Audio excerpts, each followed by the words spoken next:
tenho como não olhar e ter orgulho, não da medalha, mas eu acho que dessa história toda, né? Essa história toda que talvez inspire algumas pessoas hoje no judô e no esporte brasileiro. Nessa história toda, como diz o Rogério, cabem muitos episódios. O que a gente vai contar hoje é a saga de um atleta que chegou praticamente desconhecido a Barcelona e transformou para sempre o judô brasileiro. Detalhe, a luta final foi talvez a parte mais fácil de toda a caminhada.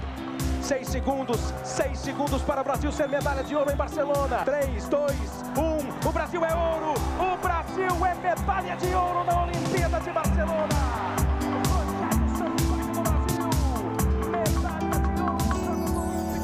Já estamos no comecinho da luta entre o brasileiro Rogério Sampaio e o húngaro Yusuf Kizak.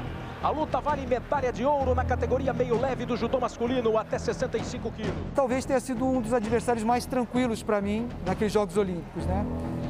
O jogo dele encaixava muito com o meu. Quem acompanha judô já deve ter ouvido o Rogério falando algumas vezes de Joseph Schack. Mas quase 30 anos depois, vamos ter a chance de ouvir o lado do húngaro. Com a ajuda do filho Bojca na tradução, Zak confessou. Não conhecia praticamente nada do brasileiro. Para ele, parecia apenas um cara muito alto, com braços longos e que seria difícil encaixar a pegada num adversário assim. Imagine se essa situação fosse agora. A solução seria fácil. O húngaro poderia, no celular mesmo, fazer aqui uma pesquisa. Rogério Sampaio, e rapidamente ia poder ver vídeos, ter muitas informações sobre o adversário. Agora vamos lembrar que na tecnologia de 1992, nada disso seria possível. Tem um detalhe importante nessa história. Durante a maior parte desse ciclo olímpico, o Rogério Sampaio participou de um boicote à Confederação Brasileira de Judô e praticamente não disputou competições internacionais antes dos Jogos de Barcelona. Nós, atletas, tínhamos muito pouca estrutura, muito pouco apoio. Eu treinei para a Olimpíada em tatame de palha. Cheguei lá para competir nesse tatame, que é o tatame sintético, onde a velocidade da movimentação é outra. Eu fui ter um preparador físico 6 meses antes dos Jogos Olímpicos. Primeira vez na minha vida, com 24 anos e meio. O protesto durou de 1989 até o início de 92. Quem liderava era ninguém menos do que o já campeão olímpico Aurélio Miguel. Não tinha critérios administrativos primeiro, porque todos nós que tínhamos que pagar nossas passagens. Não tinha critérios esportivos. Não tinha seletiva. A seletiva, aliás, eles punham um para lutar com o outro, não tinha pontuação e tal, e aí uma comissão determinava, esse é o melhor, esse que vai.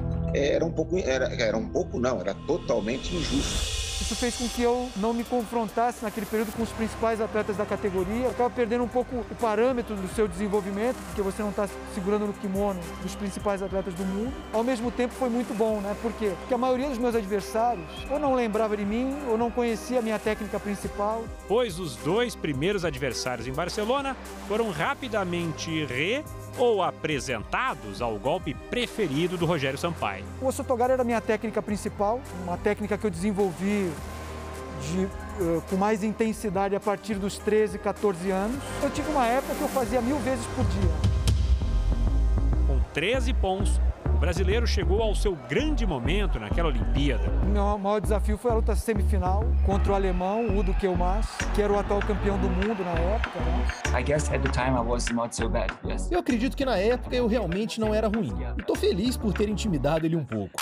Eu achava que sabia como vencer ele. Eu estava muito confiante que ia conseguir me sair bem naquela luta. Mas vou te dizer, ele era um lutador muito inteligente. Na movimentação, eu consegui colocá-lo de costas para a área de segurança, né, que era um tatame vermelho que estava em volta. E aí, pressionando ele, ele pisou fora daquela área vermelha, levou uma punição, a punição para ele se revertir em ponto para mim.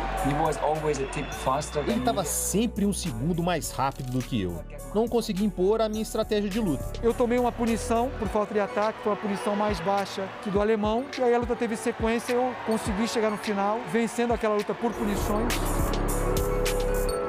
Favoritaço, Udo Kielmas foi campeão dos jogos seguintes. Reconhece que ficou arrasado em 92, mas elegante, foi só elogios ao brasileiro. Obrigado. Para o mundo do judô, foi uma enorme surpresa. Inclusive para o adversário de Rogério Sampaio naquela final olímpica. Eu só me preparei para enfrentar o alemão. Tinha certeza de que ele ganharia. E assim voltamos à luta da medalha de ouro. A estratégia que a gente fez foi de fazer os 3 primeiros minutos de luta se expondo o mínimo possível, imprimindo um ritmo de luta alto para desgastar o adversário. A minha estratégia era exatamente a mesma. Deixar ele cansado no começo da luta. Os dois lutadores estão cautelosos.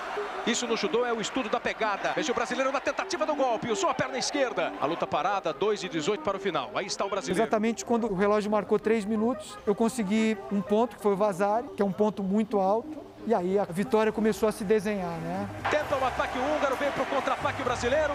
E o brasileiro tem um Vasari nesse instante. O húngaro tem que lutar muito para conseguir tirar o ouro do Brasil. Tenta o húngaro o golpe. Aí a marcação da arbitragem. Ele marca apenas um cocá para o húngaro. O húngaro tem que atacar e a chance de contra-ataque do Brasil fica melhor. Mais um golpe do brasileiro. Agora valeu um Yuko. Valeu apenas um Yuko, esse bom golpe do brasileiro. É hora de Rogério Sampaio ter a tranquilidade de se defender e atacar bem, como agora no contra-ataque. E foi uma luta dura, que é uma final olímpica, um adversário que não foi fácil, mas talvez tenha sido uma das lutas mais tranquilas do ponto de vista emocional. Torça com o Brasil, torça com o Rogério Sampaio. O húngaro traz Rogério para o chão. 6 segundos para o Brasil ser medalha de ouro em Barcelona. Apenas 6 segundos para o Brasil conquistar a primeira medalha de ouro. 3, 2, 1. O Brasil é ouro. O Brasil é medalha de ouro na Olimpíada de Barcelona. Rogério Sampaio do Brasil. É aquele ditado, o segundo colocado é o primeiro perdedor. É o meu sentimento. Mas é um adversário que eu jamais vou diminuí-lo. Foi um adversário que durante alguns anos se manteve entre os principais do mundo na categoria e que tem grandes conquistas também no judô. Vitória pessoal garantida, mas é importante lembrar que não foi só o Rogério quem venceu naquela tarde em Barcelona. Os aplausos de Aurélio Miguel, o medalhista em 88. O choro da alegria no sorriso agora de Rogério Sampaio. O primeiro abraço é para Aurélio Miguel. Foi uma conquista para todos nós, né? Aquela medalha de ouro, uma medalha da transformação que o judô precisava, dos critérios administrativos que nós conseguimos conquistar. 92 foi um marco da mudança realmente do judô. Campeão olímpico e medalha de ouro representando a Brasil, Rogério Sampaio. Campeão mundial pelo caminho, a sempre dura luta contra a balança e ainda uma tragédia para completar. Um ano antes daqueles jogos, o irmão de Rogério, o também judoca olímpico Ricardo Sampaio, tirou a própria vida. O meu irmão, mesmo distante, estava junto comigo e eu falo isso sempre com muito cuidado, que as pessoas criam polêmica. Ele incorporou o irmão. Não tem nada disso. Você, quando perde um pai, um amigo, uma pessoa muito próxima, que convivia com você diariamente, após o falecimento dessa pessoa, ela não deixa de existir na sua vida do dia para a noite. Como ele disse no começo, não é apenas uma luta ou uma medalha, é a história toda e com um final todo feliz.